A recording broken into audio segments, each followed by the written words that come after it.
처음에는 남편만 짠했는데 생각해보니까 아내도 불쌍해. 가진 거 없고 배운 거 없는 사람이 살아남기 위해서 귀한 거 천한 거 가리지 않고 닥치는 대로 살아온 사람일 거 아니에요. 그러면서 언젠가는 볕들 날이 오겠지라는 생각으로 그렇게 살아오던 사람이 지금 더 이상 이제 벗어날 수 없는 현실이 닥쳐오니까 그래서 괴롭겠죠. 근데 이제 이런 게 현실과 이상의 괴리가 심해지면 그건 병이 되거든요. 정말로 이제 치료가 필요한 상황이 되죠. 아내가 BJ였다는 얘기가 있어요. 그거를 가정하고 몇 가지 소설도 써볼 거예요. 제가 가능하면 외부적인 거는 안 다루는데 만약 그게 사실이면 이 부부에 대해서는 해석해야 할 때 이거 위화감이 들었던 부분들이 있는데 조금 퍼즐이 맞춰지는 부분들이 있거든. 헌팅으로 만나기에는 나이대가 좀 이상하기도 하고, 그리고 남편은 왜 아내를 그렇게 기억할까라는 부분. 하여튼 그런데 또 그거 좀 보자고요. 그러니까 이게 항상 어떤 많은 정신의 문제는 현실과 이상의 괴리에서부터 옵니다. 현실은 시궁창인데 내 이상은 궁궐에 사는 사람이야. 그런 게 이제 너무 심하면 어느 정도 살아가는 원동력은 돼요. 에너지는 돼. 근데 나중에는 이 현실이 너무 부정적이고 이상이 너무 크니까 이상으로 도망쳐. 그러면 현실이 현실로 받아들여지지 않는 거죠. 그래서 성숙하지 못한 사람들이 그게 더 심해져가지고 병에 걸리죠. 이 아내가 생각했을 때 바랬던 남편의 첫 모습은, 아내가 남편과 결혼을 결심했던 이유는 남편의 월급 통장을 받고, 그러면 아내는 지금까지 열심히 살았어. 정말 그 배운 거 없고 할 줄 아는 거 없어도 진짜 그 밑바닥에서 열심히 살아왔던 사람이야. 제가 지금 굉장히 좋게 표현하고 있는 거예요. 무조건 좋다는 거 아니에요, 지금. 굉장히 답답하고 짜증나. 나 보면서도 힘들었어. 그런데 그 아내 입장에서 생각을 해보는 거야. 아내 입장에서 생각을 한다고 해서 아내 편드는 건 아니죠. 그러니까 아내 입장에서는 그렇게 밑바닥 인생을 살면서 뭘 꿈꿨을까? 개처럼 벌어도 정승같이 쓰자. 나에게는 볕들 날이 올 거야. 이렇게 개처럼 살아도 내가 그렇게 내 인생을 역전할 수 있어. 그렇게 살았을 거란 말이지. 그런데 어떤 방식으로 만났던, 뭐 팬과 그런 크리에이터로 만났든 아니면 정말로 남편 말대로 그냥 헌팅을 했든 모르겠지만, 근데 거기서 이제 통장을 까고 이 사람의 경제력을 통해서 어필이 되면서 만났다라는 거는 그냥 단지 헌팅으로 만났다라는 관계라고 생각해 보면 거짓말이라는 건 아닌데 그냥 위화감이 좀 들어. 그리고 헌팅으로 만난 사람들이 경제력을 과시해서 바로 동거를 시작한다고? 이것도 좀 이상해. 근데 그렇게 생각해 보면 이 아내가 생각했을 때 이 남편과의 만남은 동아줄이었어. 자기의 어떤 밑바닥 삶을 구원해줄 구원자, 동아줄이었는데 동아줄이 알고 보니까 썩어있네. 그러니까 이 아내는 나는 사기당했다. 내가 꿈꿔왔던 인생 역전의 기회를 얘 때문에 놓쳤다라고 생각을 해버리는 거야. 그런데 또 생각해보면 아내가 좀 현명하고 똑똑한 사람이라면 지금 남편 충실하게 잘 살고 있어요. 애쓰고 있어. 이런 남편이 세상에 어디 있어. 그런데 지금 아내는 자기가 꿈꿔왔던 이상의 그림이 너무 달라. 지금하고. 이상의 그림은 너무 큰데 실제로 그 이상을 지킬 수 있는 힘이 없어. 그래서 아이에게 정말 아름다운 말만 해주고 그렇게 멋진 엄마가 되고 싶어. 좋은 말만 쓰고 싶어. 하지만 정작 자기 입에서 나가는 건 쌍욕이야. 이 괴리가 커. 이것도 어떻게 보면 현실과 이상의 괴리지. 그러다 보니까 아내는 아내대로 현실을 적응을 못하고 있는 거야. 지금 이 결혼이라는 현실에 적응이 안 되고 있는 거야, 심리적으로. 남편이 여기서 너무너무 좋은 사람이잖아요. 말도 안 되게 인내하는 부부잖아. 근데 항상 우리가 지금까지 봐왔던 부부들 보면 알죠. 어느 한쪽의 문제가 극심하게 드러날 때 다른 한쪽이 너무너무 좋은 사람일 때 어때요? 이 사람이 가진 내면의 문제가 커. 남편이 주정 남편이야. 근데 아내가 막 새벽에도 가서 막 부축해줘, 국수 끓여줘 이러면 어때요?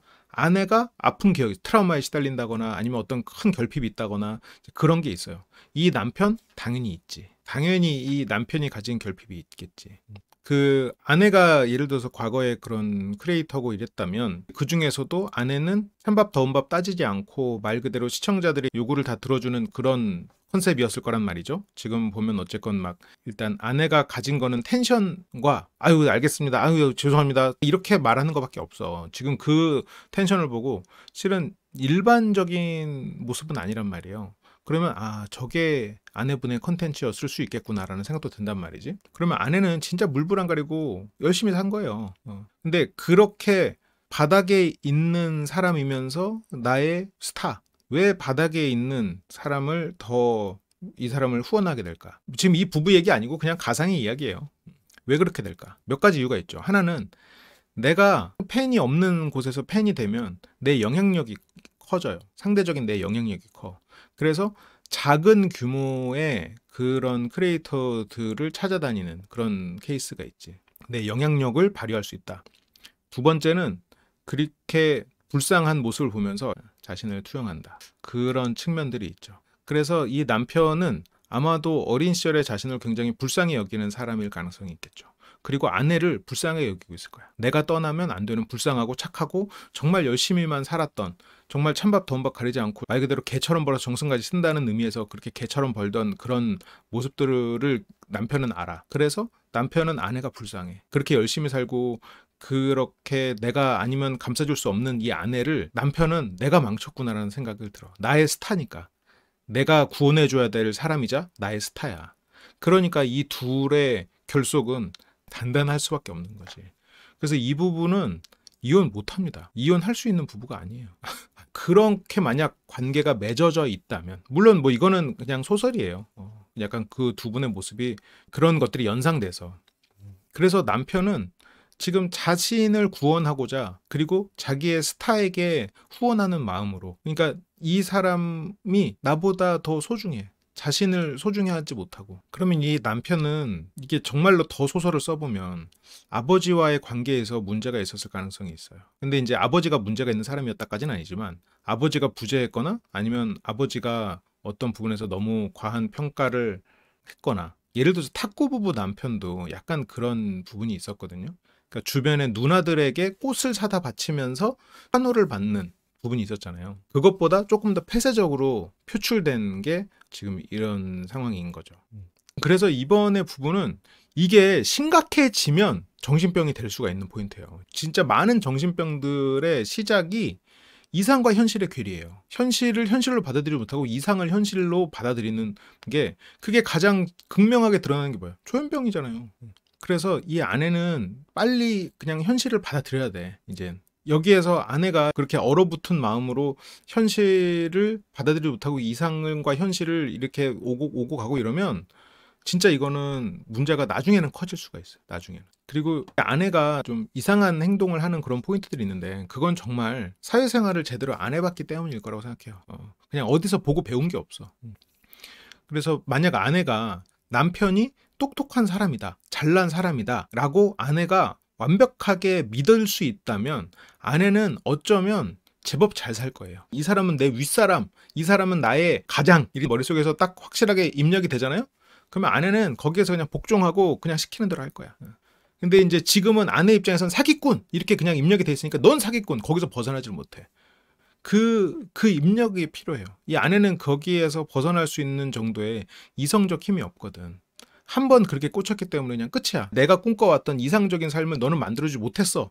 이러면서 너는 역할을 수행하지 않는 사람. 이 아내가 남편한테 엄청 세뇌하듯이 막 하거든요. 결과적으로 그게 아마 아내가 겪어왔던 일들일 거야. 아내는 무례한 세상에서 살았을 거예요. 그게 참 슬픈 얘기인데, 그렇게 친절하거나 배려 있거나 안전하지 않았을 거예요. 아내는 배운 게 없고 그냥 바닥에서 할 일 못할 일 가리지 않고 열심히 살았던 사람이니까. 그래서 우리가 생각하는 그런 평범한 친절한 세상이 아닐 거야. 그래서 그런 세상에서는 어때요? 이 사람이 나한테 도움되는 사람인지 아닌지 빨리 구분해서 무서운 사람은 피하고 도움되는 사람한테는 납작 엎드려야 돼.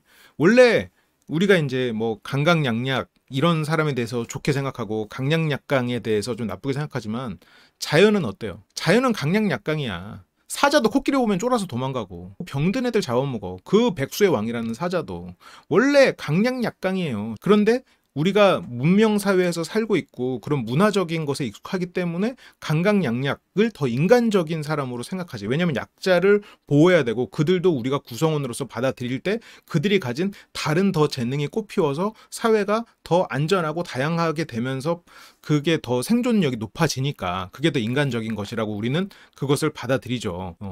그러니까 이 아내는 지금 자기가 생각하는, 그러니까 소공녀의 삶이었어. 뭐 소공녀라고 생각하면 아빠만 돌아오시면 난 행복해질 거야. 나는 귀족인 우리 아빠만 돌아오면 난 행복할 거야.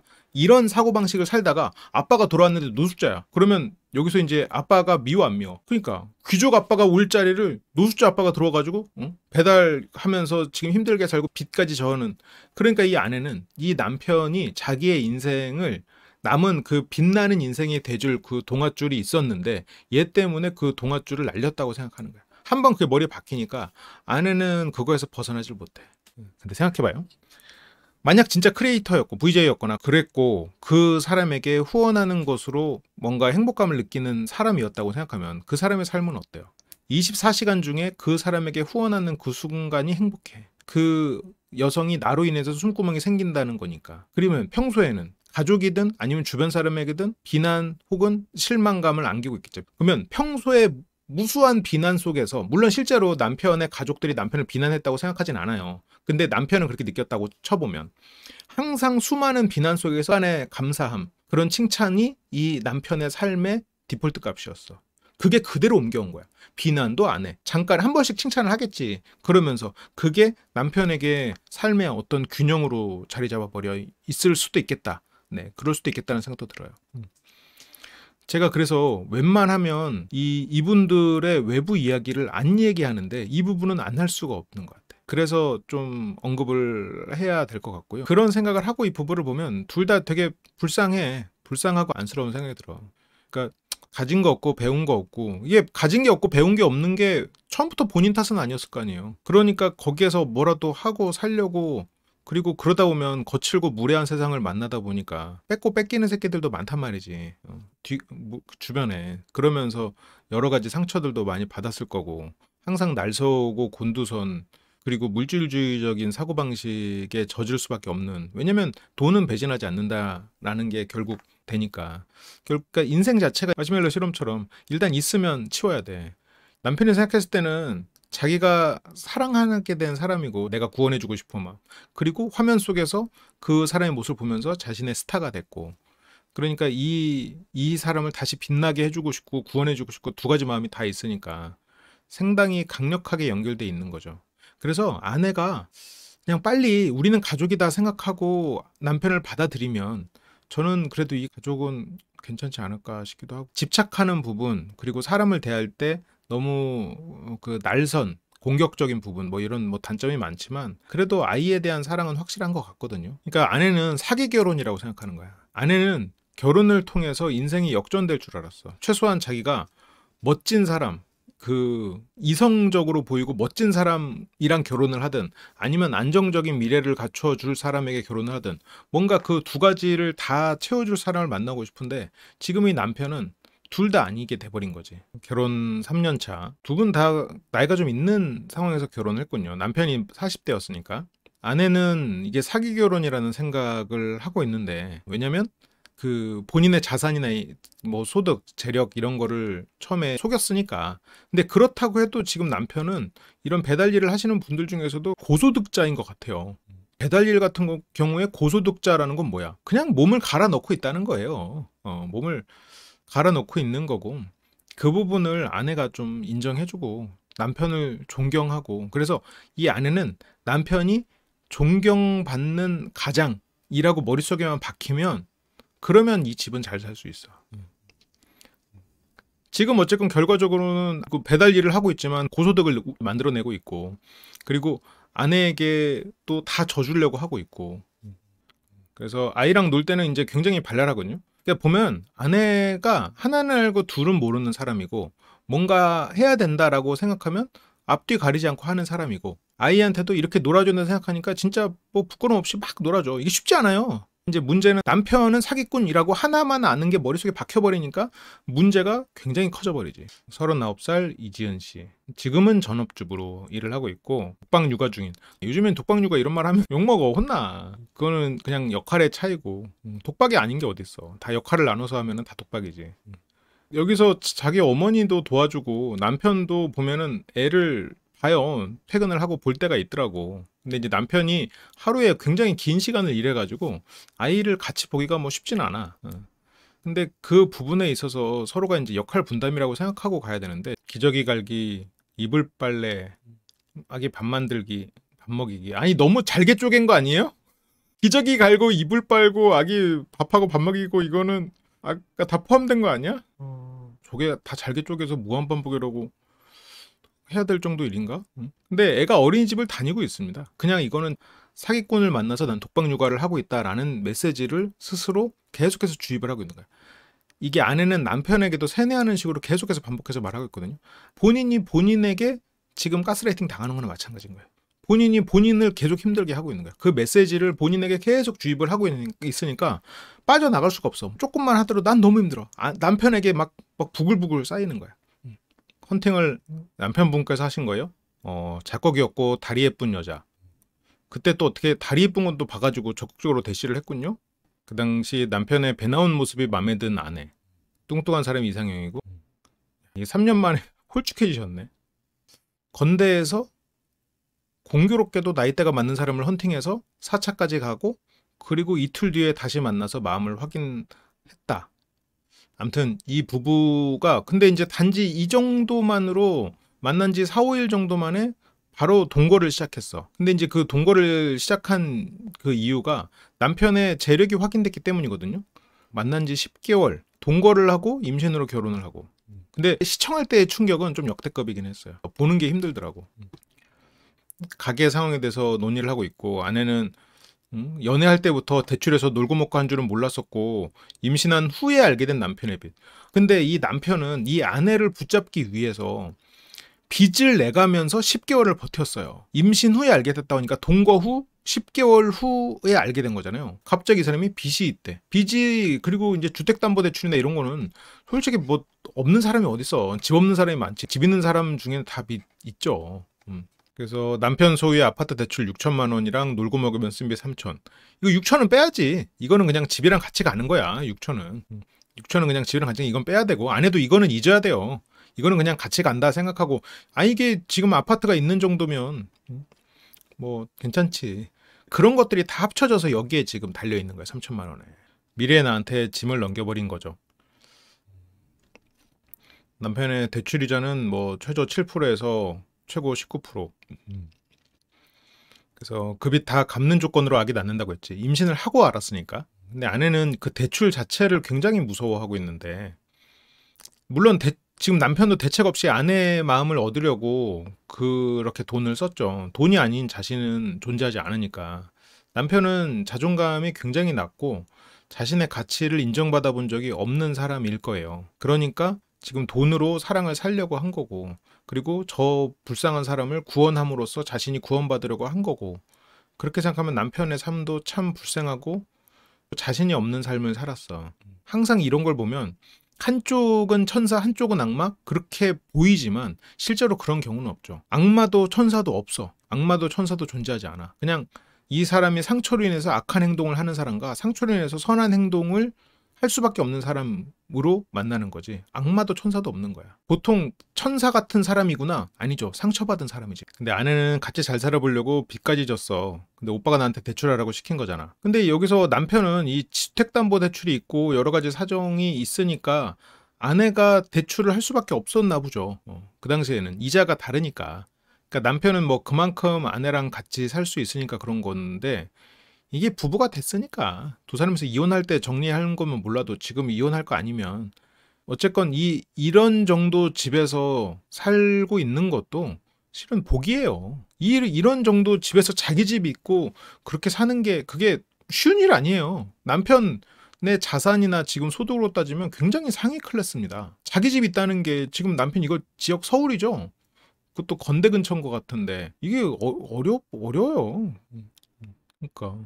그래서 이게 아내한테까지 대출을 시킨 게 아니라 그런 대출을 받아야 되는 요건이나 그런 것들이 마땅치 않았겠지. 그리고 남편이 분명히 철이 없었던 시절이 있어요. 웬만큼 좀 사는 집 자식이었을 가능성이 있거든요. 근데 나는 부모보다 부족해. 탁구부부 남편도 좀 그랬거든요. 나는 부모보다 부족해. 그걸 넘어설 수 없어. 나는 의미 없는 존재야. 계속 혼나, 비난. 근데 나보다 더 불쌍한 것 같은 여자가 저렇게 막 혼자서 열심히 노력하면서 이쁘네 심지어? 이쁜 모습으로 막 저렇게 사람들이 시키는 거 다 하네?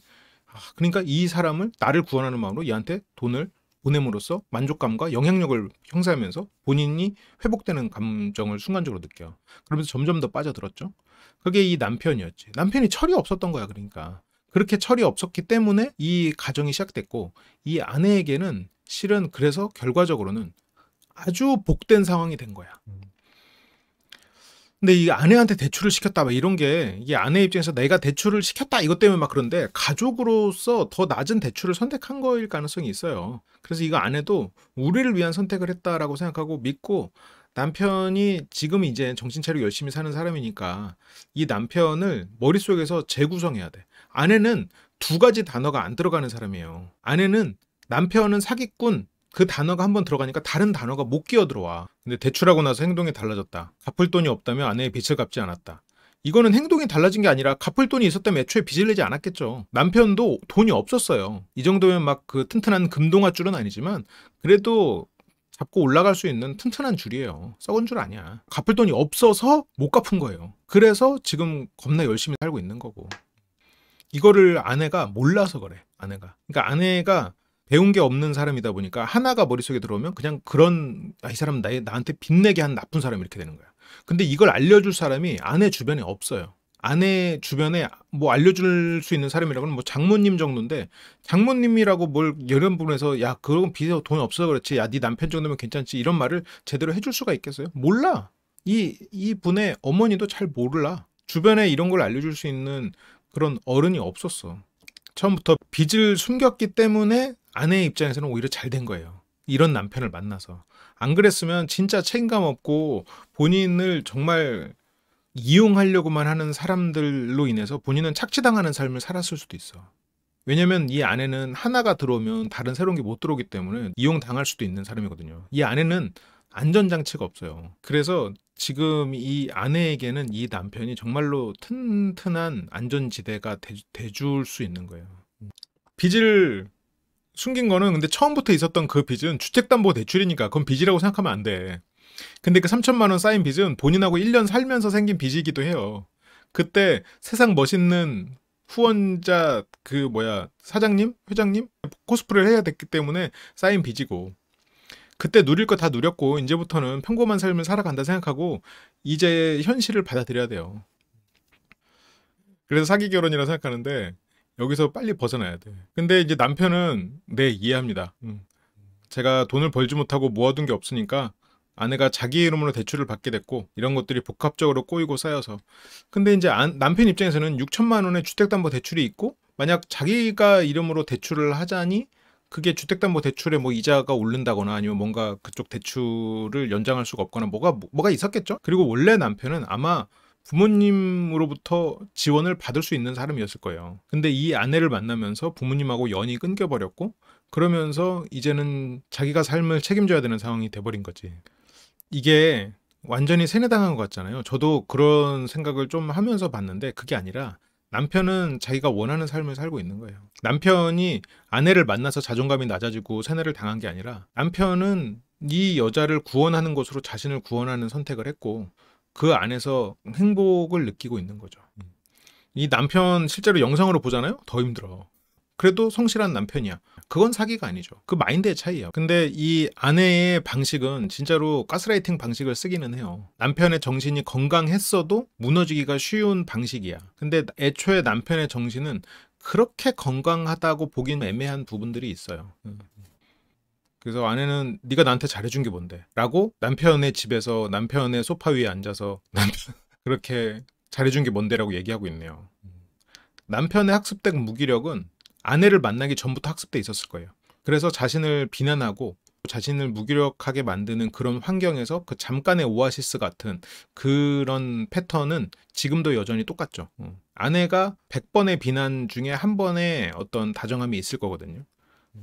그게 이제 뭐 방송에서 잡힐 수는 없는 그런 장면들일 수도 있겠지만 아내는 자기가 산후조리원에 안 가서 자기는 망가진 사람이 돼버렸다라는 꼬리표를 스스로 달았어. 사기 결혼 당했다. 나는 망가졌다. 이런 것들을 이제 머릿속으로 딱 박혀버려가지고 그런 부분을 또 못한다고 생각해. 여기서 이제 이 부분이 제일 이상한데 이거는 좀 해석이 안 돼. 이게 진짜일지 아닐지부터 의심이 되고 아내가 시댁 식구한테 성추행을 당했다라고 하는데 앞뒤가 안 맞는 부분들이 조금 있다는 생각이 들거든요. 이건 진짜 이상해. 그래서 이거를 왜냐면 흉기를 가지고 차를 타는 것도 이상하고 그리고 그 상황에서 전화를 할 수 있는 것도 이상하고 그 상황에서 또 오는 것도 이상하고 그러니까 이게 시댁 식구랑 원래 알던 사이인가 아니면 시댁 식구가 원래 알아서 얘를 입막음하기 위해서 저렇게 했나 뭐 알 수가 없어. 남편의 빚을 알게 되고 답답한 마음에 시댁 식구한테 연락을 했어. 시댁 식구한테 연락을 할 수가 있는 거야? 자기 가족도 아니고?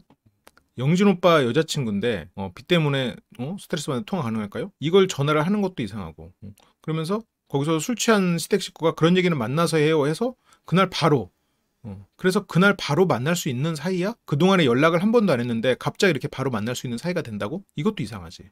보통 시댁 식구랑 전화를 하는 것도 이상한데 전화를 이게 뭐 시어머니도 아니고 시댁 식구라고 표현을 하는 거면 이상하지. 그런데 술 취한 상태에서 바로 만날 수 있는 사이야?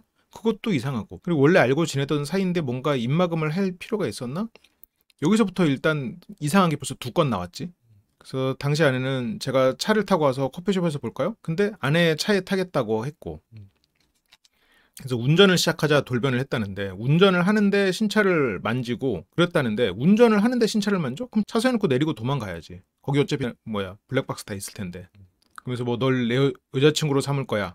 그러면 이렇게 생각을 할 수 있는 정도면 널 내 여자친구로 삼을 거야 라고 말할 수 있는 정도의 사이면 이날 처음 만난 사이가 아니라고 봐야 되는 게 아닐까? 그러니까 이게 100% 뻥은 아닐 거예요. 왜냐면 여러 가지 증거들이 있거든. 근데 널 내 여자친구로 삼을 거야 라는 거를 처음 본 자기 뭐 남동생이든 뭐 형이든 모르겠지만 그 여자친구한테 할 수는 없는 말이야. 그러면 그 전에 뭔가 그 아련한 애틋한 뭔가 과정이 있었고 아내 입장에서는 오해받았을 수도 있겠지. 그리고 이 관계를 어쩌면 아내 입장에서는 정리하기 위해서 만났을 수도 있고. 그래서 운전 중이니까 이러지 말라고 무섭다고 말했고 그때 이제 흉기를 꺼냈어. 자기 가족의 여자친구를 만나러 나왔는데 흉기를 갖고 나왔다고? 술 취한 상태에서 흉기를 챙겨가지고 여기를 만나러 나왔다고? 그리고 여자친구 삼을 거야 라는 말을 했어? 그래서 흉기로 협박하면서 계속 성추행을 하는데 흉기로 협박하면서 성추행을 하는 와중에 전화를 하는 게 가능해? 흉기로 협박받은 성추행을 당하는 상황에서 블루투스로 전화를 하는 게 전화를 할 거면 차를 세우고 내려서 도망갔어야 되지 않나. 근데 모르겠어. 그러니까 이런 거를 알 수가 없어요. 알 수 없다로 하고 이 부분은 분석해서 제외를 하는 게 좋을 것 같다는 생각은 들어요. 남편한테 전화해서 지금 시댁 식구랑 이런 상황이고 무섭다. 옆에 타고 계시다. 라고 했는데 그때 이제 술 취한 시댁 식구가 막 욕을 막 하고 난 내 여자친구 삼을 거야 이러면서 욕을 했대요. 근데 시댁 식구는 끝까지 인정하지 않았대요. 그리고 또 이거를 가지고 아내가 고소를 하질 않았어요. 결혼을 하지 않은 상황이었을 때도 고소를 하지 않았고 그러면서 이 관계에서 우위를 점했지. 통화를 하면서 차한 상황을 다 들었고 그래서 시댁 식구를 대신해서 사과를 했고 근데 그래서 오빠가 있던 건대 입구역까지 가서 그렇게 성추행을 당하면서 흉기로 막 협박을 당하면서 차를 몰고 건대 입구역까지 갔어? 그걸 보고 이제 주변에서 막 이 남편이 그 시댁 식구를 때리고 그래서 신고를 한 거야. 그때 이제 주변 상인들 폭행 신고로 이렇게 출동을 하고 하지만 무서움에 사건 처리를 하지 않았다. 근데 뭐 이미 지난 날이라 누구도 알 수 없는 게 돼버렸죠. 뭐 그냥 취하가 될 수 있는 사건이 아닌 거잖아요. 저게 사실이라면. 뭐 어쨌건 저렇게 믿고 있는 아내니까 불쌍하긴 해요. 저렇게 남편은 그래서 시댁 식구들이랑 연 끊고 살고 있잖아요. 그렇게 힘들면 신고를 해야지. 그러니까 그런 일이 있었으면 신고를 했어야지. 그러니까 이거는 남편이 물론 이 말에 대해서 아내는 너무 뭐 차갑다고 느낄 수도 있겠지만 아니 그런 일이 있는데 왜 신고를 안 했어? 신고를 했을 때 밝혀지면 안 되는 것들이 있었나? 그건 알 수 없지만 그래서 만약 신고를 안 하고 덮을 거였으면 본인도 덮어야 돼요. 지금 흉기로 위협하면서 성추행을 했는데 그게 어떻게 취하를 한다고 없는 사건이 돼. 그거는 그냥 강력범죄 아니에요? 운전하는 사람 흉기로 협박을 하고 성추행을 했는데 그거는 취하가 될 수 있는 부분이 아니지. 지금 신고는 뭘 신고했냐면 남편이 거기에서 그 시댁 식구의 벨트를 잡고 안 놔준 거 그게 주민 신고가 들어갔고 그게 취하가 됐다는 얘기예요. 성추행이 신고가 됐고 그게 취하가 된 게 아니고 남편이 그 상황에서 아내가 그렇게 성추행을 당하고 흉기에 위협당하면서 건대까지 차를 몰고 갔잖아요. 차를 붕붕붕 꽃향기를 맡으면 힘이 나는 자동차를 끌고 갔나 보지. 그 자동차가 알아서 갔겠지. 그래서 어차피 운전을 그렇게 하면서 갔어요. 남편이 있는 데까지. 그러니까 남편은 아내의 통화를 듣고 고지고대로 듣고 이 시댁 식구를 붙잡고 있었던 거야. 그러면서 붙잡고 있던 그거에 대해서 신고를 한 거고 그거를 취하한 거지. 그러니까 성 관련된 거는 애초에 경찰에게 언급된 적도 없는 거예요. 그래서 이게 취하가 가능했던 거지. 애초에 신고는 지금 이 아내분이 말한 사건에 대해서 신고가 들어간 게 아니니까. 근데 이 아내가 뒤에서도 걸리는 거짓말들을 몇 개 해요. 그 취하를 한 부분은 남편의 폭행에 대해서 그쪽이 지금 취하를 해준 거야. 뭐 이거는 뭐 저도 뭐 잘 모르겠어요. 저게 사귄 지 2달 만에 아이도 생기기 전이고 그런 상황에서 이 남편을 놓치기 싫으니까 다른 사람을 정리하는 과정에서 일어난 일일 수도 있겠죠. 아내의 마음에 상처를 입힌 또 다른 사건, 산후조리원. 진짜 산후조리원도 참 못 갈 수도 있는 거지. 이게 사정이 안 되면 못 갈 수도 있는 거지 뭐 어떡하겠어. 근데 이제 아내는 내가 산후조리원에 안 가서 몸이 망가졌다 이제 계속 생각을 하는데 네가 2주 쉰다는 조건 하에 산후조리원도 내가 안 가겠다고 한 거는 맞아. 근데 이제 남편의 휴직 상태로 산후조리원에 가려면 대출이 필요했대. 근데 산후조리원 물론 가면 좋지만 가야 된다고 생각하는 분들도 많고 근데 대출까지 하면서 가는 거는 좀 오버 아닌가요? 그래서 당시 아내가 산후조리원을 위한 대출은 안 받는 게 좋을 것 같아. 그래, 아내가 맞는 소리 했네. 그러면 안 가야지. 근데 이제 아내는 산후조리원 대신에 남편이 2주간 보살펴 주길 원했는데 그래서 일단 산후조리원 안 갔어요. 근데 남편은 막상 또 2주 일을 쉬려면 그게 일을 하다가 안 하면 돈이 안 들어오잖아요. 그러니까 힘들어. 그래서 남편이 옆에서 보살펴 주는 걸 잘 못했죠. 근데 출산 후 집으로 와서 나는 발손 띵띵 부어서 설거지하고 이랬었어. 그래, 이게 남편들이 안 해보던 거라 보니까 도움이 안 되는 경우가 많아요. 저런 일들을 안 하고 살던 사람이다 보니까 저런 걸 너무 크게 괴롭게 받아들이고 있어. 곁에서 산후조리를 돕겠다더니 다시 일하러 나간 남편. 그러니까 남편 입장에서는 당장 돈을 벌어야 되니까 그렇죠. 그러니까 아내 입장에서는 서운할 수 있겠지만 이게 이렇게까지 두고두고 욕할 건 아니지. 근데 다시 일하러 나간 남편 그때 싸우고 끝날 일이지. 이게 두고두고 막 한으로 맺힐 일은 아니잖아. 근데 아예 다시 일하러 갔다는데 왜 그래? 이거는 좀 아내가 봐줘야죠. 왜냐면 남편도 일하러 간 거잖아. 응? 지금까지 남편 모아놓은 돈도 없고 그렇게 뭐 이렇게 방송 보면서 후원도 하고 이렇게 즐겁게 살았어. 10개월 동안 동거를 하면서 남편은 아내에게 진짜 그 행복한 삶을 경험하게 해줬단 말이에요. 그로 인해서 지금 미래가 대비가 안 됐었지. 다가오는 경제적 압박이 너무 심하다. 그 전까지 놀다가 아내가 출산하니 갑자기 압박? 어이없다고 하는데 아니에요. 이거는 많은 남자들이 이렇게 바뀝니다. 애가 생기기 전까지는 그냥 놀다가 출산하고 나서 그 책임감이 생겨서 이 일을 열심히 하는 경우들이 많아요. 본인이 과장된 피해의식을 얘기함으로써 진짜로 나는 그렇게 피해받은 사람으로 스스로를 세뇌시키고 그 안에서 빠져나가질 못하니까 그 생각으로 에너지를 쓰고 내가 상식적으로 이성적으로 내 상황을 좋게 받아들일 수 있는 에너지가 안 남아. 그래서 계속 부정적인 해석을 할 수밖에 없고 새로운 지식이나 새로운 정보를 넣어서 이 상황을 다시 바라볼 힘이 안 남아. 그러니까 계속해서 자기가 생각한 피해의식에 끼워 맞추기 위해서 거짓된 생각이나 그런 것들이 자꾸 끼어 들어오는 거지. 그리고 저기 맞아, 빚 생긴 것도 남편이 교통사고가 나가지고 그때 돈을 못 벌고 그래서 생긴 빚이었대. 그래서 나는 모든 게 꼬여버려서 저는 몸이 지금도 안 좋은 상태예요. 건강한 사람도 저렇게 생각하면서 살면 몸이 아파집니다. 남편은 실제로는 있겠지만 사랑받아본 경험이 없다고 생각하기 때문에 이 정도로도 충분히 만족하죠. 애초에 사막에서 자란 선인장에게 갑작스럽게 충분한 물이 공급되면 얘네들은 썩어버리잖아요. 원래 선인장은 메마른 곳에서 살아야 돼. 한 번씩 물 오고 그걸로 살아가고.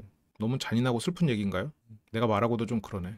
여기서 다 잘못했대. 이 남편은 이 아내와 살아가는 방법을 이제 이런 식으로 수용하고 깨달은 거지. 남편의 뉘우침. 갓 태어난 아이를 위해 일을 나간 거지만 다 내 잘못이다. 지금 그러니까 아내는 자기가 진짜 옳은 줄 알잖아. 남편의 문제점이 나오는데 남편 사과하는 것밖에 안 나와. 시어머니가 나한테 눈빛 이상하고 정신 이상하대. 그걸 매번 전화할 때마다 들어. 그러면서 막 이거에 대해서 얘기를 하는데 아내 입장에서는 일단 귀족 사회에 들어올 수 있는 동아줄이니까 거기서 왕비님께서 하시는 말씀이니까 그랬는데 이게 동아줄이랑 썩은 줄이야? 네가 왕비도 아니고 그냥 뭐야 이게 노숙자네 엄마네? 그러면 거기서부터는 이제 못 참지. 근데 이 시어머니 입장에서는 지금 만약 이 두 분의 얘기가 사실이라고 하더라도 그냥 술집에서 헌팅해서 만나가지고 그날 4차까지 갔다가 이틀 후에 막 동해를 여행 가고 바로 동거를 시작해버리는 그런 사람이랑 지금 결혼해서 살겠다는데 이건 걱정이 될 수 있죠. 그렇다고 잘했다는 건 아니에요. 이게 다들 근데 자기가 한 거는 전혀 신경 쓰지 않고 이게 무조건 당한 것만 생각을 하니까 이런 것들이 참 자신을 불행하게 만드는 쪽으로 가는 것 같아요. 근데 연애 초반부터 눈빛 이상하다 만나지 마라. 그걸 이제 눈빛으로 얘기해서 그렇지 이게 좀 지켜봐라. 좀 처음부터 너무 그렇게 확신하지 마라. 약간 좀 그렇게 했으면 더 좋았을 텐데. 아기 낳고 살면서도 뭐 정신이 이상하다. 근데 이게 지금 만약 시댁 식구와 그런 문제가 생긴 거라면 시어머니 입장에서는 시댁 식구가 시어머니 입장에서는 뭐 자식이었든 아니면 친척이었든 모르겠지만 그 사람의 얘기도 들었을 거 아니에요. 그 사람 입장에서는 극구 부인했잖아. 극구 부인하는 시댁 식구와 이 며느리의 말의 증언이 달라. 그런데 이 며느리의 증언은 앞뒤가 좀 안 맞는 부분들이 있어. 그러면 시어머니 입장에서는 쟤 좀 이상한 거 아니니? 제가 아무래도 좀 뭔가 진실이 아닌 것 같다라고 말하는 걸로 연결됐을 수도 있지. 지금 이것만 보면 시어머니가 나쁜데 앞에서 나왔던 그런 사건 아니 그러면 진짜 신고를 하지? 근데 신고를 못했단 말이에요. 이게 저게 만약 사실이고 그랬다면 저건 뭐 신고하고 아니고의 문제가 아니잖아요. 그리고 폭행을 당할 때도 그러면 몸에 흉기가 있었을 텐데 이제 그러니까 시어머니 입장에서는 걱정되는 부분들이 있을 수 있겠죠. 그래서 내가 뭘 그렇게 잘못했는데 일단 시댁 식구와 그런 일이 벌어진 거 남편이 돈 없다고 술 취한 시댁 식구를 불러내서 차에서 만난 것만 해도 보통 상식적이지 않은 일이긴 해요. 지금 저 피해의식에서 벗어나서 그냥 나는 그냥 이게 내 인생에서 최고의 행복이다라고 생각하고 믿고 그냥 바닥에서 여기만큼 올라왔다. 여기가 나의 최선이다라고 생각하고 살면 될 것도 같아요. 가스라이팅의 기본이 뭐죠? 상대가 기억하는 것을 의심하게 만들어라. 상대를 고립시켜라. 상대가 기억하는 것을 스스로 의심하게 만들어라. 남편을 지금 시댁 식구로부터 고립시켰고 상대의 기억을 의심하게 만들고 있고 아내가 의도적으로 하는 일은 아니겠지만 결과적으로 그 가스라이팅 공식에 따르고 있는 상황이 됐어요. 근데 그게 아내 스스로도 불행하게 만들고 있어요. 이 아내한테 당신은 남편을 가스라이팅 하고 있습니다 하면 저 사람이 사기꾼입니다라고 할 거야. 아내는 나는 타당한 지적을 하고 있다라고 말할 거야. 그게 가장 무서운 일이야. 본인도 모르고 한다는 거. 본인을 불행하게 만들고 있는 방향으로 본인이 남편을 해치고 있다라는 거지. 쟤는 내버려두고 우리끼리 먹자. 아니 근데 이게 거기서 뭐 며느리가 뭘 하고 있으면 일단 우리끼리 먹자라고 할 수도 있지. 물론 뭐 시어머니가 눈치 없게 행동할 수도 있겠지만 근데 여기서 아니 뭐 쟤는 뭐 하고 있으니까 일단 우리끼리 먼저 먹자 할 수도 있는 거 아니야? 근데 심지어 아내를 도와주기는커녕 대수롭지 않게 함께 먹은 남편인데 이거는 좀 이해해야지. 시어머니 앞에서는 좀 며느리가 더 하는 척하고 장모님 앞에서는 남편이 좀 더 하는 척하고 원래 그런 거지. 이거 가지고 막 피해의식 생겨가지고 이러면 뭐 어떻게 누구를 만날 수 있겠어. 남편은 기억을 못하고 시어머니가 그렇게 말을까지는 안 한 사람이라면 아내 입장에서는 계속 기억을 재구성하고 있다는 얘기지.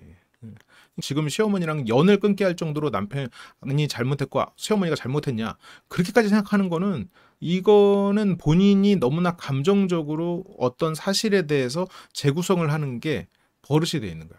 그러니까 먼저 먹자 그 정도 말이었을 가능성도 있는 거죠. 근데 이제 아내가 싫어하니까 어머니랑도 지금 연락을 다 끊고 살아. 그러니까 저렇게 해서 고부 갈등이 시작되니까 남편은 고립됐어요. 하루 종일 배달 일만 하면서 살아. 다른 사람들은 모유도 짜놓고 1년 동안 주는데 나는 왜 그거 못하냐고 하시고 시어머니가 저를 안 보고 눈빛이 이상하다 정신이 이상하다 이런 말을 해도 그래서 시어머니한테 편지도 쓰고 30만 원짜리 비싼 화장품도 사드리고 했는데 이런 30만 원짜리 비싼 화장품 사드리고 하면서 이게 결국 다 빚으로 돌아왔지. 그러니까 저를 안 좋게 보고 되게 미워하시더라고요. 그러니까 왜 미워하는지 당장 거기서 시댁 식구 성추행, 흉기를 든 성추행에 대해서 뭐 그런 고소도 안 했고 다른 걸로 이제 고소 취하 이런 사건들이 있는 상태에서 얘랑 동거를 하고 있는 그런 일들 만나자마자 이틀 만에 바다를 가서 동거를 시작하고 2달째 되는 날 시댁 식구와 흉기와 관련된 흉기를 들고 성추행을 했다라는 주장이 엇갈리는 그런 일들을 보고 좋게 볼 수 있는 사람이 있을까 싶기는 해요.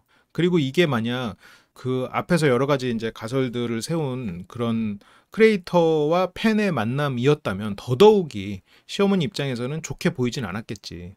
그리고 보면 며느리한테 직접 말한 게 아니고 전화를 아내가 뭐 우연찮게 듣게 된 부분이란 말이죠. 그런 일들로 봤을 때 결과로서는 아내의 입장에서는 자기의 업보가 있구나. 그래도 지금 최선의 결과가 됐으니까 열심히 살아보자라고 했으면 좋았을 텐데. 그러면서 이제 우리 엄마한테 손찌검 한 게 잘하는 거야? 이것도 이제 손찌검도 뒤에서 나오는데 장모가 먼저 손이 나갔어. 그 뭐 멱살을 잡았다고 그랬나? 그러니까 이게 아이가 신생아일 때부터 빚 문제로 언쟁을 했는데 그 빚이 지금 6천, 3천인데 그 6천은 주택담보대출이야. 이건 빼야지. 그러면 결국 그 3천 부분인데 그 3천 부분에서도 꽤 많은 부분이 남편이 사고가 나면서 돈을 못 벌어서 생긴 부분이 있었으니까. 장모가 핸드폰으로 남편 눈을 때려가지고 눈이 터질 뻔했다는데 그거랑 비교를 하면 이혼수는 기품 많이 봐가지고 이제 특수폭행에 대한 개념을 안단 말이지. 사전 미팅 4일 전에 또 엄마한테 손찌검을 했다고 하는데 이게 남편하고 말해서도 남편이 애가 수면제 먹은 듯이 자라는 말은 그거 갖고 막 잡들하면서 본인의 말은 다 삐소리 처리되는 말로 해. 무슨 말인지 모르겠어. 근데 이게 진짜 아까 처음에 말했지만 장모분이나 아내나 불쌍한 사람들이라 그래. 하나만 알고 둘을 모른다는 게 정말 이런 분들에 대한 얘기예요. 그래서 부부싸움 후에 짐을 챙기러 엄마가 집에 들어갔는데 이혼을 하기로 했는데 저희 엄마가 무릎을 꿇으면서 아이를 위해서 다시 살아보지 않겠느냐. 그러면 아내는 그걸 깨달아. 이게 사실이라면 자신의 엄마가 무릎까지 꿇으면서 이 남편한테 왜 이혼을 말렸을까? 그걸 알아야 돼. 이 이혼을 하면 내 딸이랑 나는 살아갈 방법이 없어. 내 딸이 예전처럼 그런 삶을 살아야 돼서 엄마 입장에서는 내 딸이 지금이 네 인생에서 최고로 행복한 삶이다라는 거야. 절대 이혼 당해선 안 돼. 자기 딸이 다시 그 예전처럼 귀한 일 천한 일 가리지 않고 그냥 무작위로 하는 그런 미래가 없는 삶을 살게 하고 싶지가 않아. 그리고 그 부분에서 일정 부분 자기가 떠안는 것이 두려워. 그래서 사위에게 무릎이라도 꿇어가면서 절대 제발 버리지 말아라고 하는 거라고 생각할 수도 있는 거지. 근데 장모가 그렇게 이혼하지 말라고 무릎 꿇까지 부탁할 거면 장모도 이상한 게 자기 딸을 가르쳐야지. 자기 딸한테 하라고 해야지 왜 개입해가지고 사위한테 이혼해라 하지 말아를 말하냐고. 이것도 미안한 얘기인데 못 배워서 그래요. 딸을 가르쳐야지. 지능이 없어서나 지식이 없어서가 아니라 뭔가 거기에서 어떻게 행동해야 된다는 걸 알려주고 잡아주는 사람이 없었어. 배울 만한 어른이 없었다는 거야. 아내도 배울 만한 어른이 없어서 저러는 거예요. 뭐가 옳은지 그리고 그 안에서 내가 어떻게 살아야 좋은 삶이라는 거를 가르쳐 보여준 사람이 없었어. 그래서 지금 저희 집 왜 들어오신 거예요? 나가세요. 아니 지금 장모가 와가지고 무릎 꿇고 빌 일이 아니지. 그 딸한테 얘기를 해야지. 저렇게 무릎 꿇고 빌다가 안 되니까 핸드폰으로 화가 나서 남편 눈을 찍어버린 거야. 이 장면에서 그랬는지 모르겠는데. 그러니까 이게 자기 그것도 결국 장모님도 여기서 굉장히 인자하고 도와주는 것처럼 그런 모습들만 나왔지만 핸드폰으로 사위 눈을 찍을 수 있는 장모다 이러면 야 이것도 보통 분은 아니죠. 누나리 지금 핸드폰으로 맞아갖고 그런 상황에서 손을 휘두르면서 맞은 거겠지. 그래서 여기서 이제 바로 이혼을 하려고 했는데 남편이 결국 무릎을 꿇고 엄마한테 한 번만 봐달라고 이렇게 이혼 직전 진심으로 장모님한테 핸드폰으로 눈이 찍혀서 휘두른 팔에 장모가 맞았다고 가가지고 무릎 꿇고 빌었대요. 그래서부터는 아이 때문에 그래서 이혼을 안 했다고 저렇게 눈물을 흘리는데 실제로 진실에서는 멀어지고 조심해야 되는 일입니다.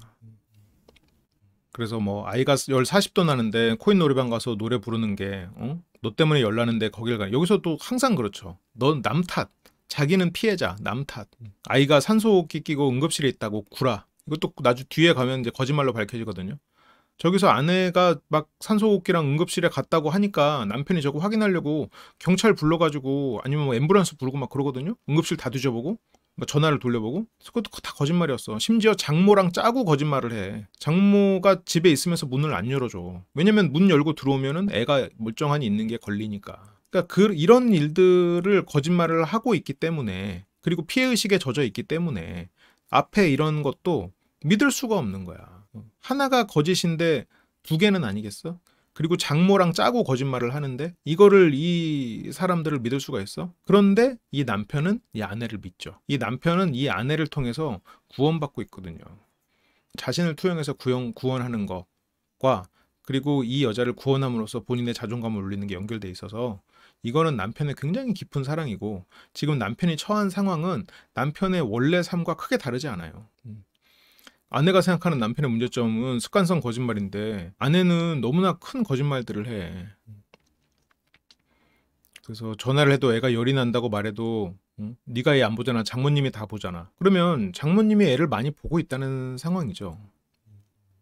그래서 여기서 내가 아기 열이 난다고 말해도 내 알바야? 이렇게까지 말을 했다면 지금 아내의 말에 신뢰를 못 주고 있다는 얘기야. 근데 남편은 아내 말을 정말 진심으로는 믿지 않고 있으면서 불화도 싫고 아내랑 사는 거 자체는 좋기 때문에 그 거짓말을 알면서도 넘어가고 있는 상황일 가능성이 있겠지.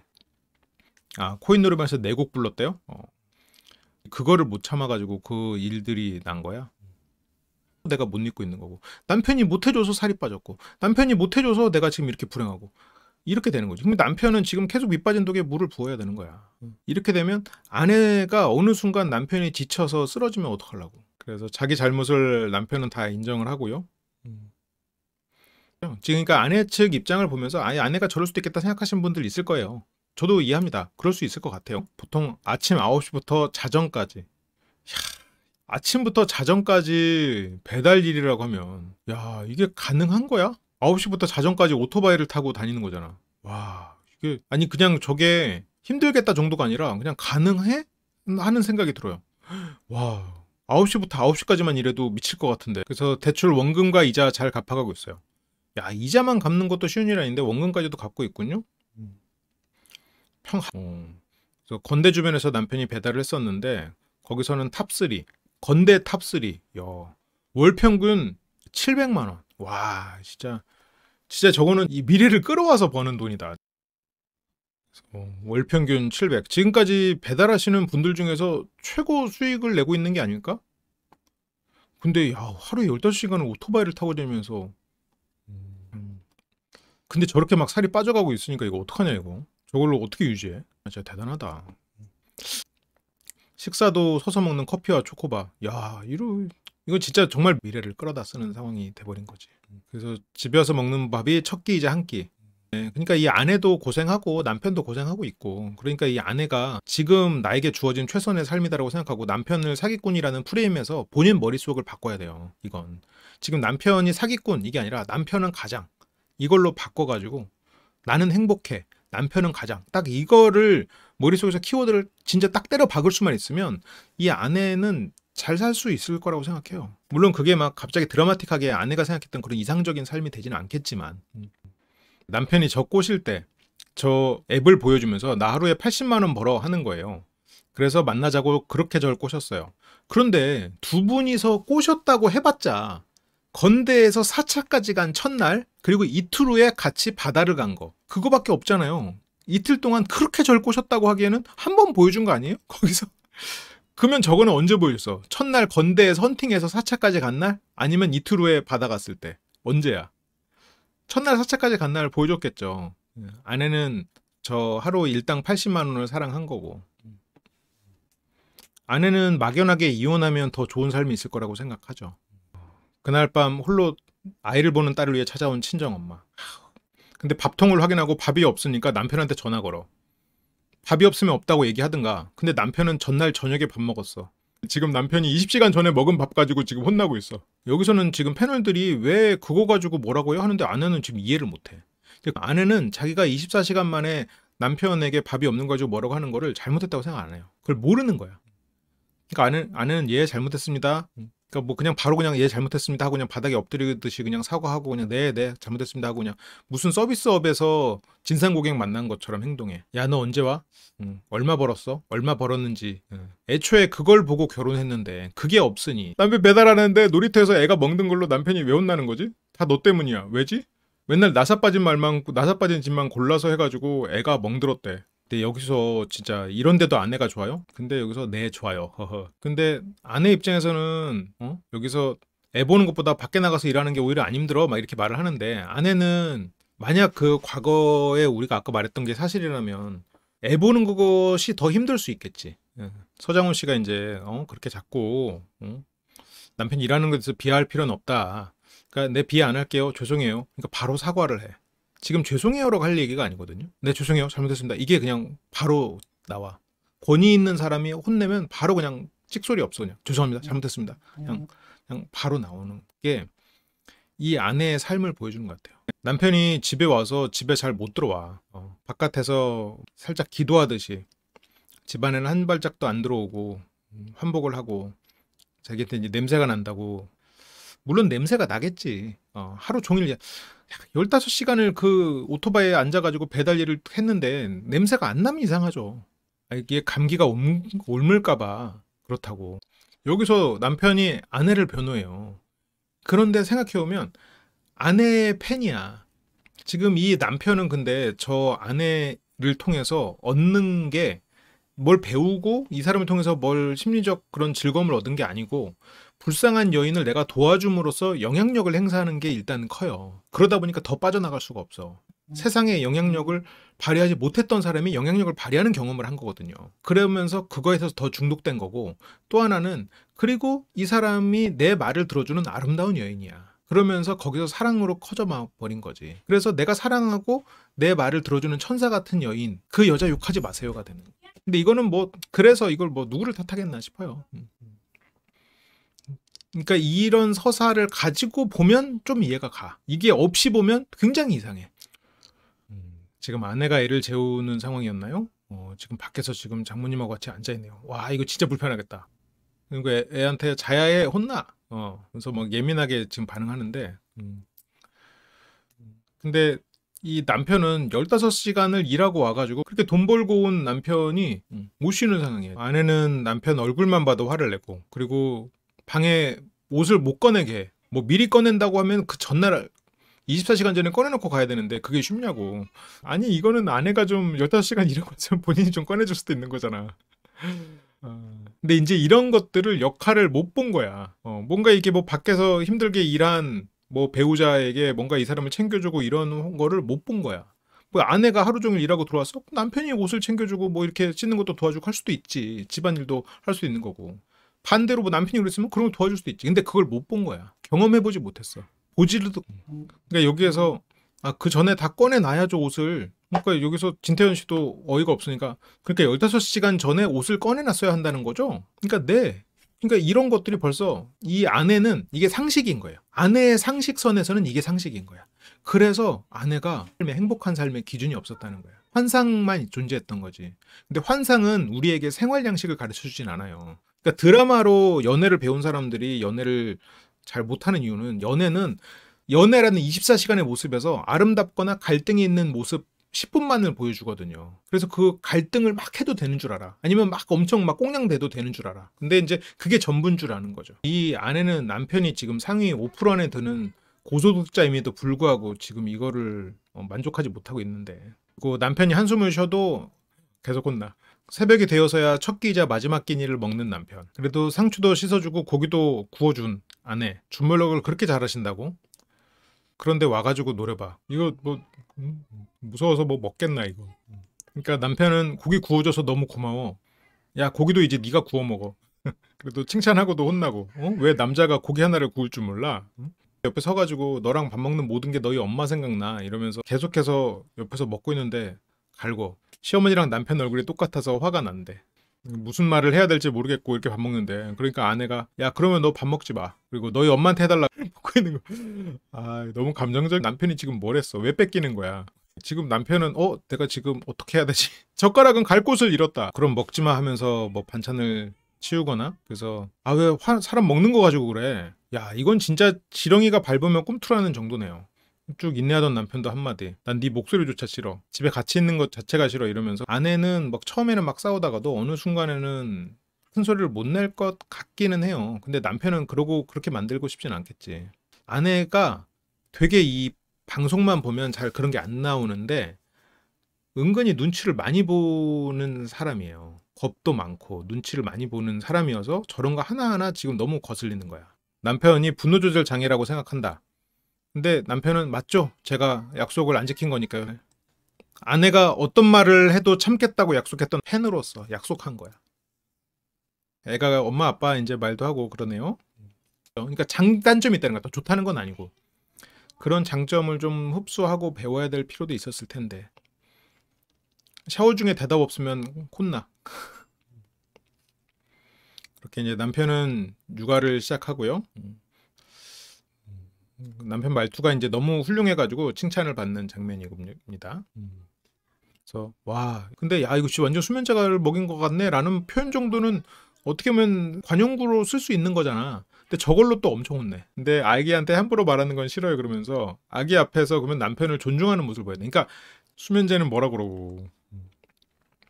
그래서 단어 하나로 꼬투리 잡는 거. 그런데 본인은 막 존나 매워 이러면서 너는 맨날 나사 빠진 짓만 하고 돌대가리 같은 말만 하냐. 그게 너무 내로남불이라고 하는 거지 이게. 근데 반찬이 없어서 어떡해? 이 정도면 진수성찬이지. 이럴 때 보면 세상 다정한 부부인데 이런 모습으로 그냥 살면 참 좋을 텐데. 네 명의로 집도 얻고 차도 가져오고 대출도 안 하게 만들고 남편은 내가 성실히 해서 빚을 갚고 있다 라고 해도 산후조리 시켜주든가 지금이라도. 그러니까 아내의 논리는 지금 잘하고 있잖아 그러면 과거에 안 좋은 일을 꺼내서 또 공격해. 그러니까 아내는 결국 이 구도를 계속 가져가려는 의도밖에 안 되거든요. 고기 대출, 산후조리 대출, 고기 이러면서 그 비난을 위한 비난으로 끌어오거든요. 그러니까 어떤 한 비난에 대해서 남편이 반박을 하면 새로운 비난으로 또 비난, 그래서 그거 반박하면 또 다른 비난, 이게 계속 이렇게 돌아버리는 거야. 그러니까 남편은 그냥 이 사람이랑 잘 지내려면 사과하는 수밖에 없게 되는 거지. 그래도 오늘은 먹는 거 안 뺏었네요. 혼내면서 먹던 고기를 뺏는 거는 아내도 당해봤던 일이니까 저게 가능할 것 같네요. 어쨌든 나는 여태까지 쌓인 게 너무 많아서 저 화에 대한 명분이 생겼죠. 그거 참을 수 있으면 살고 아니면 못 살아. 그러니까 아내는 자기 마음대로 감정 표현하고 자기 마음대로 살고 남편은 그걸 받아들이는 사람이어야만 아내는 이 관계를 유지하려고 해.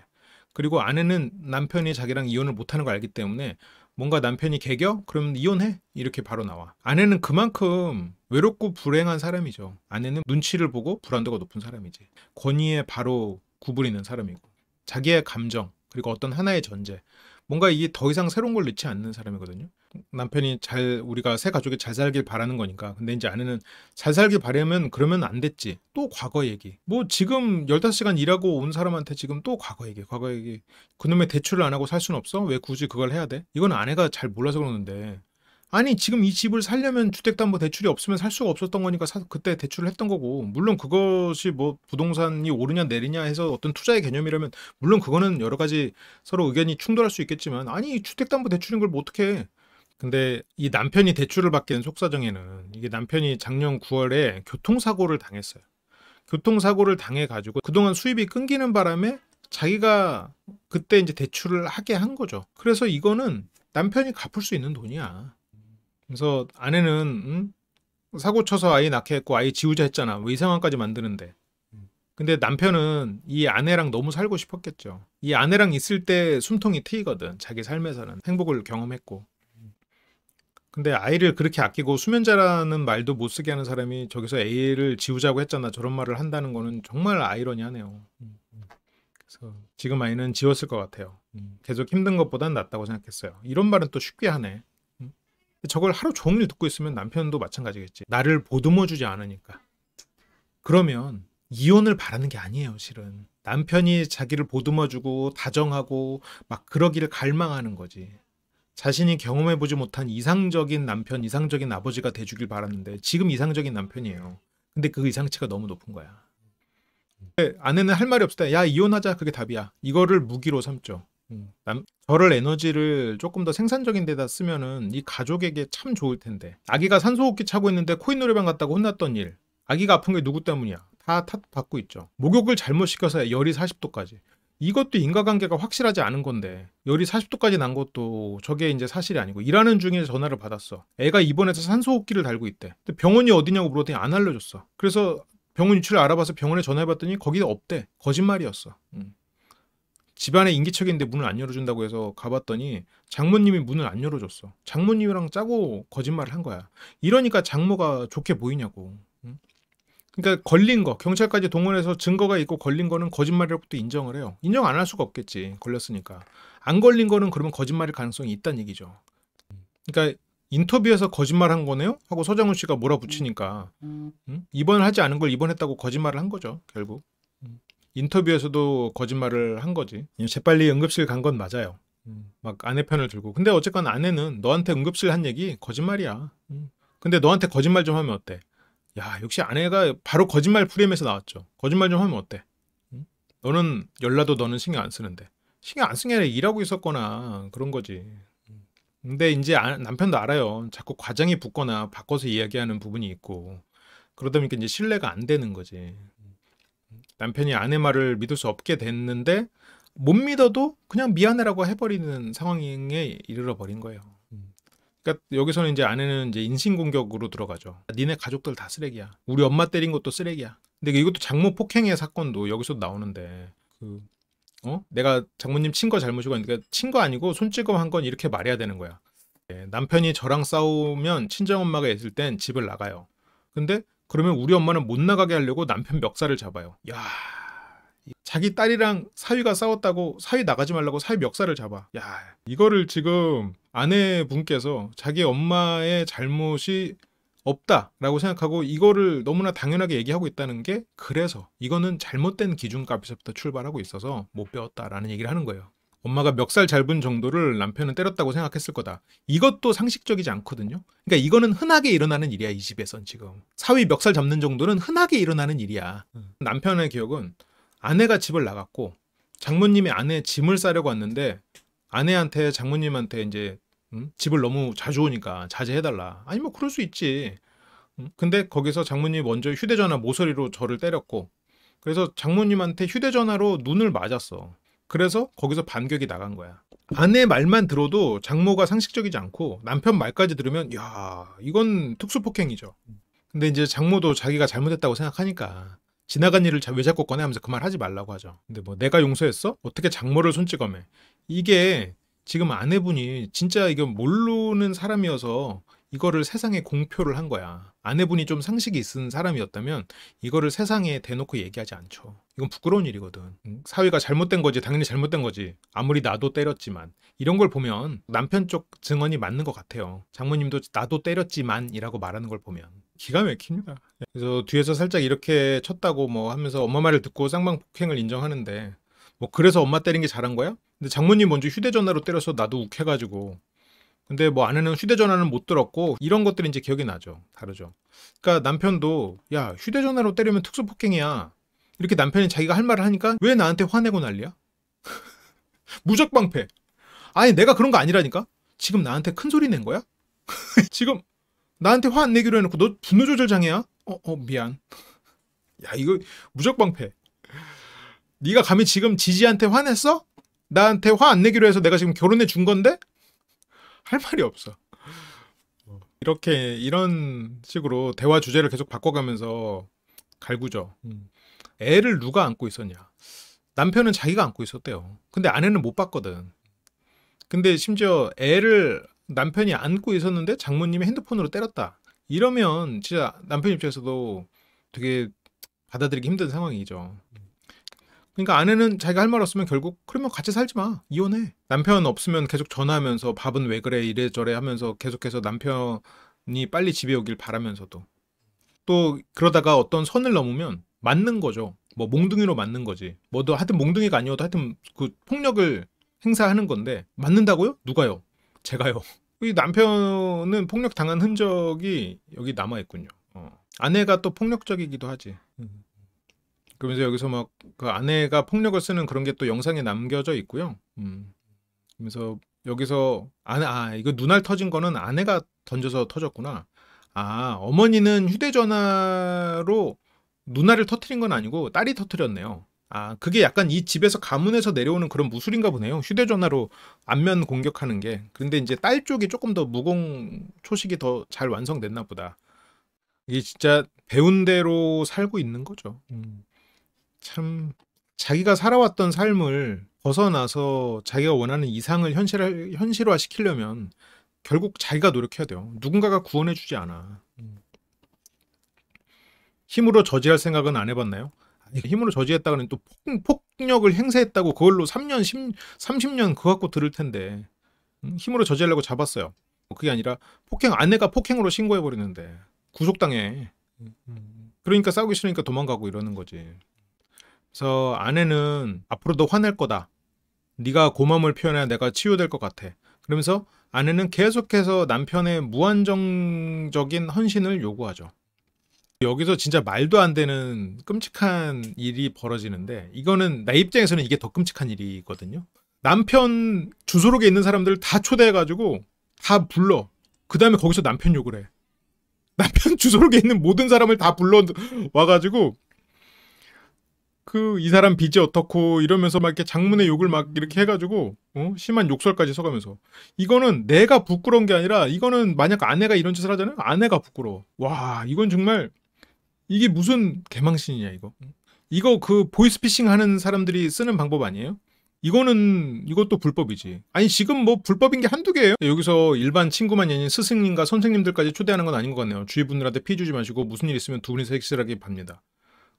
외삼촌, 뭐 무슨 할아버지 뭐 이러면서. 불과 몇 달 전이네요. 2025년 5월이니까 아마 이거 방송 찍을 때에서 얼마 전이었겠네. 이게 사회생활을 제대로 안 해봤기 때문에 저게 가능한 일일 거라고 생각하는 거야. 이것도. 사회생활을 해본 사람 입장에서는 저거는 그냥 매장되는 일이잖아요. 저희 엄마랑 차 타고 가는데 저보고 막 남편이 한 욕설을 막 적고 3천만 원 대출을 시켰다. 빚지기 했다. 여기서는. 난 단체 채팅방에 남편 욕을 하는 게 습관이 됐대. 하지 말아야 하는 걸 알면서도 너 사회에서 매장돼 봐라. 매장되는 걸 난 이혼하면 그만이야. 그러니까 남편을 계속해서 뭐 시험하는 상황이죠. 이래도 안 되나? 상대를 고립시키는 가장 확실한 방법 중에 하나네요. 현대 사회에서. 그래서 남편은 일단 가족으로부터 고립됐고 저렇게 문자들 이렇게 싹 뿌려지면은 점점 고립되긴 하겠지. 아내가 의도적으로 하는 건 아니겠지만 상대를 가스라이팅하는 가장 확실한 절차 중에 하나는 그중에 상대를 고립시키는 게 들어가야 돼요. 그리고 계속해서 반복해서 메시지를 줘야 되고. 근데 아내는 남편이 연락이 끊겨서 그렇게 단체 채팅방에 초대해가지고 사람들한테 욕을 했대. 그러면 아내는 눈앞에서 남편이 보이지 않을 때 무서운 거야. 그 불안을 견디지 못하니까 공격적으로 나오는 거거든요. 그러면 아내는 혼자인 걸 누구보다 두려워하는 사람이에요. 진짜로 이혼을 했을 때 남편이 없어지고 귀공자 같은 사람이 나타나서 본인의 인생을 구원해 주는 본인의 이상이 현실화되지 않고 말 그대로 혼자가 되잖아요. 정말 불행할 거야. 아내는 혼자인 걸 너무너무 두려워하는 사람이에요. 그거를 빨리 깨달아야 돼. 그래서 남편이 나만 바라봤으면 좋겠어. 내가 아무리 화내도 내 연락은 제각제각 받았으면 좋겠어. 이혼으로 협박을 하는 거지. 협박을 하는 이유는 내가 두려운 일이 벌어지지 않기 위해서. 상대를 계속해서 테스트하고 시험하고 이혼으로 상대를 통제하고. 이틀 후에 그 바다 여행 갔을 때 그때 아니야 이거 지금? 화면 안에서 다정했던 그 모습이 이 사람의 본 모습일 거라고 잘못 입력이 돼 있는 거지. 아니면 그 동거하던 10개월 이익이 있었지만 이룰 수 없는 꿈을 꾸는 것 같은 느낌은 드는데 그래서 여기 서장훈 씨가 이 영상 계속 보고 있으니까 맛이 가는 것 같아요. 서장훈 씨가 참 옳은 말씀 잘하시는데 이 말도 참 공감이 가네요. 동감합니다. 동감이에요. 저도 이거 보면서 약간 맛이 가는 것 같은 느낌을 받았거든요. 근데 이제 보고 나서 이제 생각을 좀 숙성시키다 보니까 그래 이분들 참 불쌍하다 이런 생각이 드는 거지. 보는 동안은 약간 맛이 가는 느낌이 좀 들더라고요. 그래서 약간 좀 분석도 좀 예민하게 했던 것 같은데 혹시라도 그렇게 느끼셨다면 죄송하고요. 아내는 지금 우울증뿐만이 아니라 다른 검사도 좀 해야 될 것 같은데 하고 있나? 관계 회복을 위해서 우울증 치료하라. 그리고 남편의 기억력이 떨어지는 거는 저게 너무 스트레스를 받는 긴장 상황 하에 있으면 사람이 기억력이 떨어지는 것도 있거든요. 늘 다정다감한 남편. 아내 입장에서 나름의 사랑의 표현이고 남편 목소리를 듣고 싶어서 또 계속 전화하고 이런 걸 보면 그래도 아내가 혼자인 걸 두려워하는 만큼 남편에게 정도 많이 생겼을 거라고는 봐요. 아내 입장에서 이렇게 자기를 챙겨주고 사랑해주는 남자는 없었을 거야. 그래서 더더욱 두려울 거야. 남편이 떠나는 게. 그래서 평소에 아내가 잘 챙겨줘요. 나한테 관심을 갖고 있구나 아직은 이런 생각도 종종 하고 후원하고 그거에 대해서 심리적 보상을 받는 그 상황이 계속되고 있는 거지. 자기의 일상은 힘들지만 이 사람이 웃는 모습 보면서 하루의 피로를 녹이는. 맞아. 우울증으로 정당화하는 건 안 된다고 생각해요. 나도. 둘 다 이제 뭐 눈물을 흘리면서 두 사람 좀 특이하게 만난 부부긴 하지만 진짜로 못 배웠기 때문에 본인이 만들어 가야 돼. 이거 뭐 어쩔 수 없어. 뭐 누구를 원망하겠어. 그렇게 된 걸 삶이 스스로 깨우치고 스스로 배워가면서 해야지. 내가 그런 환경에서 태어나지 못한 걸 그래도 지금 좋은 환경이 주어졌으니까 이제 배워가야죠. 이 부부가 이제 어떤 삶을 살아갈지는 앞으로 좀 더 지켜보자고요. 그래도 잘 사시면 좋겠어요. 종종 분석을 받고 싶어서 나는 솔로에 나가고 싶다라고 댓글을 달아주시는 분들이 있는데요. 제가 직접 여러분들이 스스로를 분석하고 알아갈 수 있는 시간을 가질 수 있도록 인생 PT 수업을 진행을 하고 있습니다. 수업에서는 스스로를 알아갈 수 있도록 내면 탐구, 객관화 시각, 이런 것들을 훈련을 하고 있고요. 늘 반복되는 감정이나 행동의 이유가 궁금하신 분들, 그리고 앞으로의 선택이 더 나아지길 바라는 분들께 이 수업이 분명한 방향이 되어줄 거라고 생각합니다. 내가 왜 그런 반응을 하는지, 왜 비슷한 상황에서 같은 후회를 반복하는지, 그 이유를 스스로 이해하고 싶다면 함께 해보시길 추천드려요. 인생 PT는 한번 수강하신 분들이 다시 찾는 경우가 많은데요. 그만큼 수업이 실질적인 도움을 주고 깊이 있는 변화를 만들어주기 때문이라고 생각합니다. 그리고 단순한 강의가 아니라 심리적 안전망이 형성된 커뮤니티에서 감정을 훈련하고 자신을 성장시키는 경험이 되는 공간입니다. 수업을 같이 들으시는 분들과 함께 심리를 공부하면서 자연스럽게 교류가 생기고 서로의 심리적인 연결과 신뢰가 쌓이게 되고요. 그 과정에서 감정을 자유롭게 표현하고 연습할 수 있는 안전한 공간이 만들어집니다. 다양한 사람들과 자신에 대해 더 깊이 알아가고 싶으신 분들은 인생 PT 참게 하시면 좋을 것 같습니다. 그리고 유튜브 쇼핑 기능 알고 계시죠? 지금 쇼핑 링크를 클릭하시면 제 책들이 나옵니다. 제 책을 구매하셨던 분이나 구매하실 계획이 없는 분들도 이걸 클릭하시고 쿠팡에 가셔서 다른 원래 살려던 제품을 사주시면 쿠팡 수수료율에 따라서 저희에게 수수료가 옵니다. 여러분들은 물건을 같은 가격에 사고 저희에게는 후원을 해주실 수 있는 굉장히 좋은 기능이니까요. 조금 번거롭더라도 한번 클릭을 더 하셔서 제품을 구매해 주시면 저에게 정말 큰 힘이 됩니다. 간단하게 몇 가지 제품들만 좀 소개를 해드리면요. 감정을 소모하지 않는 대화법을 필두로 제 책들이 쭉 링크 걸려 있고요. 고기 먹는 날은 꼭 저희랑 함께 하시죠. 고기가 생각나실 땐 항상 심리대화, 돼지고기 비율이 높은 잔스밀 소세지, 닭고기, 오리고기, 계란, 그리고 목 막히시잖아요. 생수와 떡, 쌀과 물, 그리고 고기가 드시고 싶을 땐 항상 심리대와 함께 해주시면 좋겠습니다. 그리고 더 미식 제품 같은 경우에는 더 미식 홈페이지로 이동을 하는데요.